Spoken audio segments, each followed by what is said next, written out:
Muy buenas noches, bienvenidos a La Controversia. Estamos aquí en la esquina del tango, transmitiendo en directo una polémica muy interesante, un debate sobre el marco jurídico para la paz. Hay una controversia en el país, dicen que incluso es lo que divide aguas entre el presidente Santos y el expresidente Uribe. Hay, digamos, pulsos políticos, pero también hay mucha gente de organizaciones de derechos humanos, organismos internacionales han terciado en el debate, de manera que hoy tenemos un tema realmente candente. Está en curso el marco jurídico para la paz en el Congreso, salió ya de Cámara de Representantes, está en el Senado y esperamos los últimos debates en el Congreso y claro, también queremos que la opinión pública conozca esto. Tenemos hoy unos invitados especiales, Antonio Sanguino, concejal de Bogotá. Él es parte de un proceso de paz, lo invitamos precisamente por eso, porque es un testimonio de alguien que participó en una negociación de paz y tiene mucho que decir sobre el marco jurídico para la paz. Miguel Gómez, parlamentario del partido de la U, una persona también muy caracterizada en estos debates políticos, y Salud Hernández, periodista y columnista del diario El Tiempo, quien ha participado también en la controversia en estos meses sobre marco jurídico para la paz. Nos vamos a unas pausas y venimos con este debate tan interesante esta noche.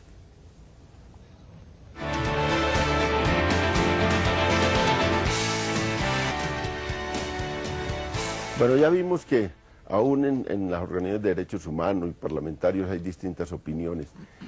Y empezaría con Antonio Sanguino. ¿Por qué Santos se mete en este momento en ese debate sobre el marco jurídico? ¿Por qué hay interés en el gobierno en esto? ¿Cómo lo ve?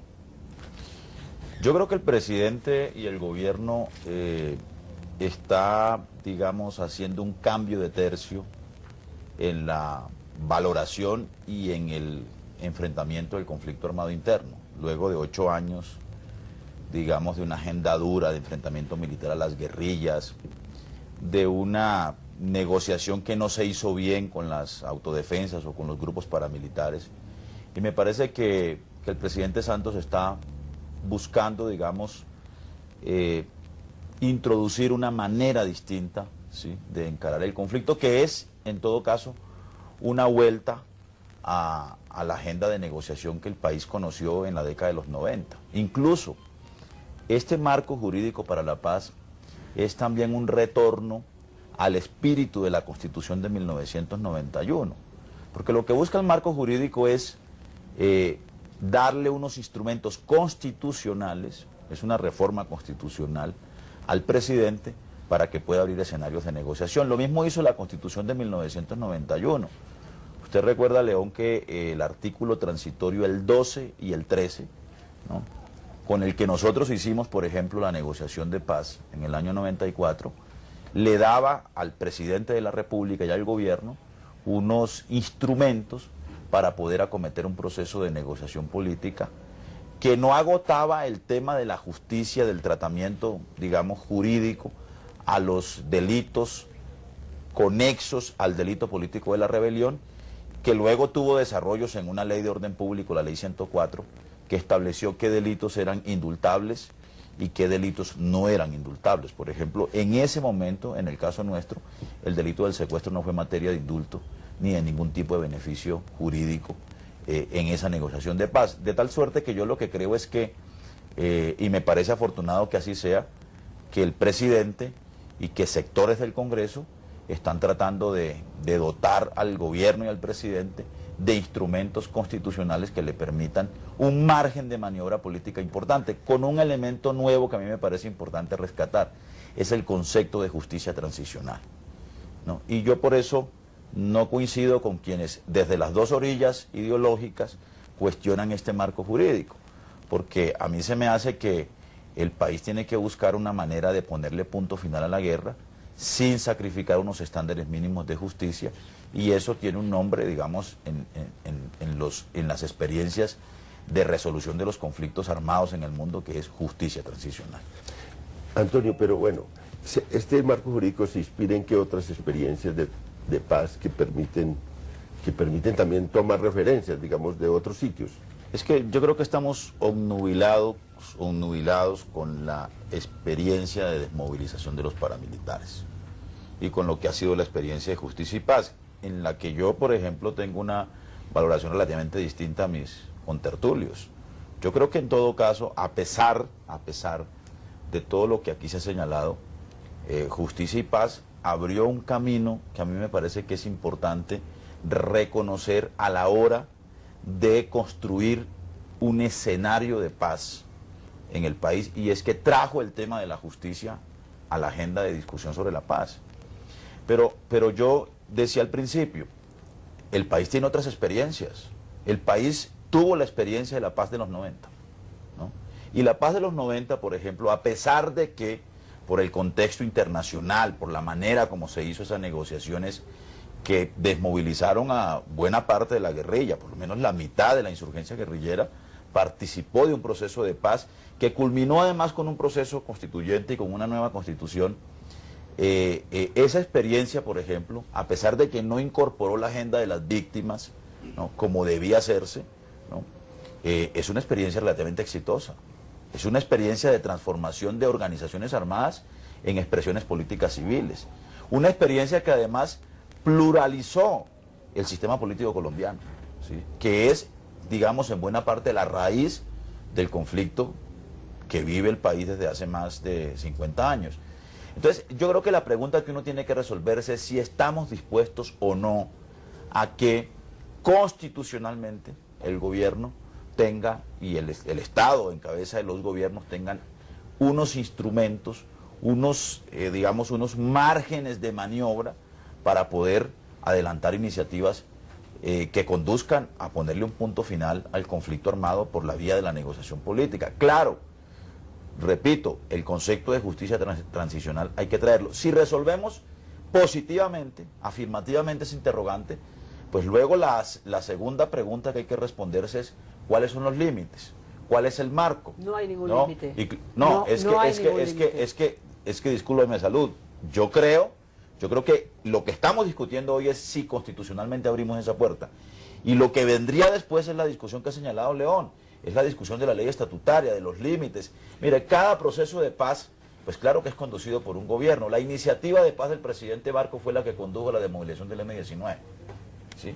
Y fue una iniciativa de paz que surgió en cabeza del presidente Barco, hecho a la medida del presidente Barco. Pero con un consenso social, con un consenso. Incluso con un secuestro de por medio, el secuestro del Álvaro Gómez Hurtado, que terminó con la desmovilización de una guerrilla que era especialmente activa, ¿no?, y que produjo un hecho político como la Constitución del 91, y con ella se vino el EPL. Habría que preguntarse lo que era el EPL en el Urabá y en Córdoba en la década de los 80, y lo que significó desmovilizar esa estructura armada y convertirla en actor político. Y luego el movimiento Quintín Lama en el Cauca. Es decir, yo creo que claro, tenemos esa imagen atravesada de los paramilitares que digamos estuvieron acompañados del proceso de justicia y paz, pero hay otra experiencia, un poco más lejana, pero exitosa. Y yo creo que nosotros tenemos que saber tenerlas, digamos, tenemos que saber construir una síntesis de esas experiencias para que podamos avanzar y para que podamos encontrar un escenario de negociación. No le va a tocar fácil yo creo que no hay negociación, no hay posibilidad de resolver este conflicto si no es por la vía. No le va a tocar fácil a Sanguino aquí debatirse con ustedes. Pero hay varias preguntas de la intervención del doctor Sanguino. La primera, ¿por qué hemos podido hacer procesos de paz sin modificar la Constitución? ¿Por qué en esta ocasión necesitamos modificar la Constitución? Segundo, ¿por qué tengo yo la impresión, de pronto errónea, de que esta es la cuota inicial del proceso de paz? Que vamos a dejar en la Constitución estas normas, que no las necesitamos no fueron necesarias para hacer otro tipo de desmovilizaciones, y entonces la estamos poniendo en la Constitución y ese es el punto de arranque de la negociación. Entonces a mí me parece estratégicamente un error político. Primero, poner en la Constitución cosas que son por definición temporales y transitorias. Y segundo, entregar de antemano las cartas. Dicen que el presidente Santos es un gran jugador de póker. A mí me parece que lo que hizo fue mostrar las cartas y decir, mire, este es mi juego. Ese es el argumento que el senador Barreras esgrime. Dice, es que la gente tiene que saber cuáles son los límites. No, lo que estamos poniendo es el piso de la negociación, de aquí para arriba. Esto es lo mínimo. Entonces, creo que es un error, porque aparte de amarrarnos a la Constitución, lo que estamos haciendo es fijando unas condiciones de arranque que en el fondo pueden convertirse en un piso muy alto de la negociación. Es que negociar que en la Constitución queda la impunidad para unas personas, porque eso es, así el gobierno no lo quiere aceptar. Suspender la acción penal equivale a impunidad. Sí, bueno, no lo quieren llamar porque la palabra suena feo. Sí, pero es que suena feo, bueno, sí, suena horrible, pero esa es la verdad. Por definición tiene porciones de impunidad, así es. Sí, pero claro, así es. Y así es, y claro. Es que tú, pero vamos a ver, ¿no te parece suficientemente generosa la Ley de Justicia y Paz? ¿No te parece suficientemente generosa? Todo el mundo la criticó muchísimo. Pero desmovilizaron a la gente dice, no, es que no son políticos, pero tienen los parapolíticos en la cárcel. Entonces yo no he entendido bien eso de, no, por un lado no son políticos los paramilitares, y por otro lado hay un grupo muy numeroso de políticos que están presos por hacer política de los paramilitares. Pero te quiero decir, ya es suficientemente generoso. Yo defiendo esa ley, me parece buena. ¿Qué más quieres? ¿Qué más quieres que mandar a gente que ha cometido crímenes tan atroces? Un tratamiento político al conflicto y a la solución del conflicto, que es lo que no tiene la Ley de Justicia y Paz. Porque ellos perdieron la categoría política. No, pero entonces allí sí tenemos una diferencia. Claro. Porque yo sí creo que, por ejemplo, las FARC con todas sus atrocidades y el ELN con todas sus barbaridades no han perdido su naturaleza política. No la han perdido. Y entonces, una puerta de salida del conflicto, ¿sí?, es reconocer esa naturaleza política y construir una solución política de paz. Esa es la diferencia, y ese es el marco, el margen de actuación en el que se quiere mover el presidente Santos para abocar un proceso de negociación que pueda tener la posibilidad de considerar, ¿no?, la caracterización política del contrincante, del oponente armado que tiene una naturaleza política. Y eso es lo que, por eso digo, esto es una vuelta a la Constitución del 91, es que incluso la Constitución del 91 tenía el artículo transitorio 12 y 13.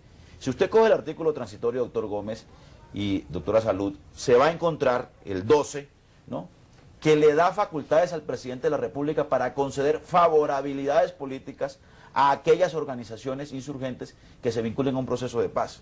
Y más aún, en el artículo 13 dice, el Estado debería hacer esfuerzos importantes para no solo beneficiar al grupo, sino para normalizar aquellas regiones que han sido teatro de operaciones militares o de confrontación armada. Y ese es un concepto político de la paz.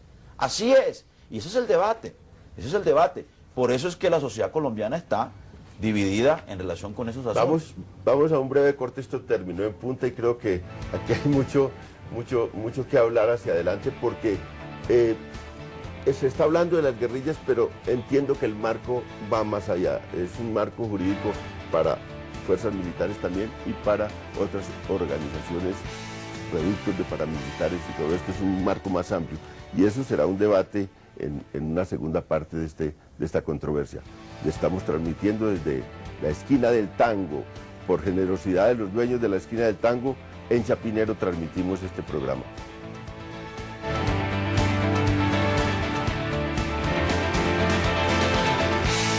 En estos días salió una cifra que yo no me parece exagerada, que son 12.000 militares metidos, investigados. Hay 4.400, creo que ya en presos, de los 12.000.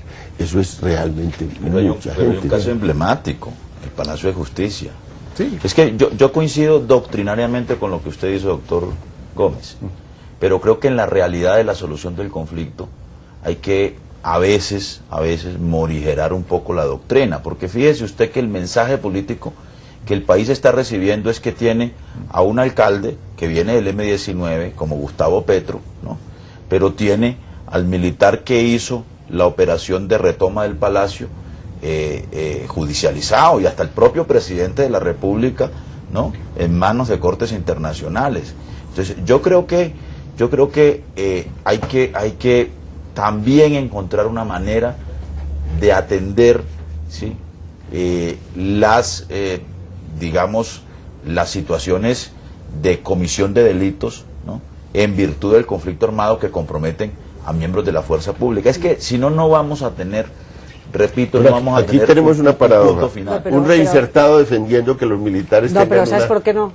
Porque es que es ponerlos, yo estoy completamente de acuerdo con Miguel, es ponerlos al mismo nivel, es un triunfo de los grupos terroristas, es ponerlos al mismo nivel. Es que un militar viste un uniforme y jura una constitución y es una persona legal, supuestamente es un miembro del ejército del país. Pero fíjese, es una institución legal, el otro es un grupo subversivo. pero fíjese que el resultado al que llegue ese razonamiento, el resultado final de ese razonamiento es que entonces el Estado termina siendo benigno con el ilegal, ¿no?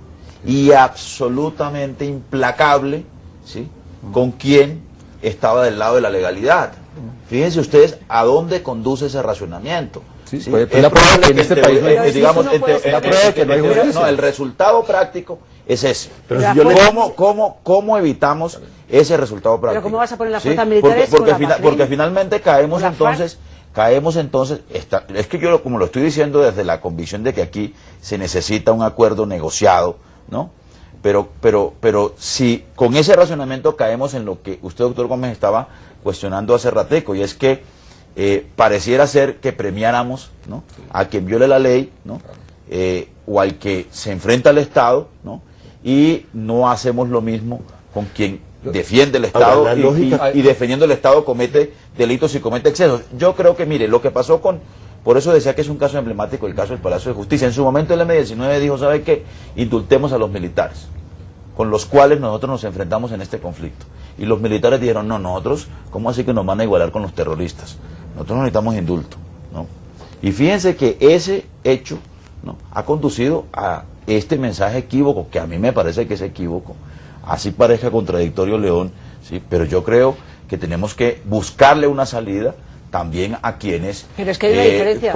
Digamos, con las proporciones, por supuesto, ¿no?, y con las porciones de justicia que debe tener cualquier acuerdo negociado. Ahora, en una guerra ilegal, en una guerra, digamos, irregular como la que se libra, tan escabrosa, donde no hay, digamos, unos ejércitos enfrentados a la luz del día, sino que es que la guerra irregular es la trampa, es la estratagema, hay una serie de acciones en la guerra irregular donde es muy factible que los militares, así sea, con buena intención de cumplir la ley, terminen cometiendo desviaciones de funciones, errores, daños colaterales enormes en población civil. Es que es diferente, un daño colateral es diferente. Primero, el coronel Plazas Vega no quiere un indulto por una ley de amnistía. Quiere que le declaren inocente porque él piensa que no cometió ningún delito.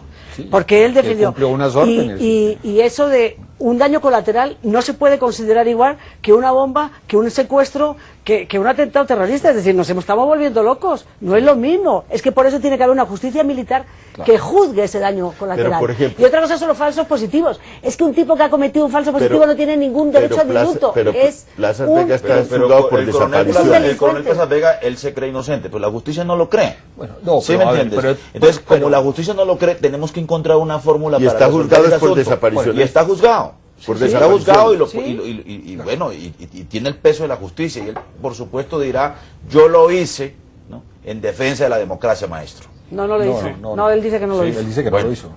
Bueno, yo por eso el debate se ha venido cruzando con el tema del fuero militar. Y a mí por eso es que también me preocupa. Porque el fuero militar que propone el gobierno no es una garantía de que los militares van a ser juzgados con las leyes de la guerra. Eso es mentira. Los militares en Colombia están siendo juzgados por gente que no entiende de operaciones militares, que no entiende qué es el uso de la fuerza y que por lo tanto tienen una visión parcialmente sesgada, a veces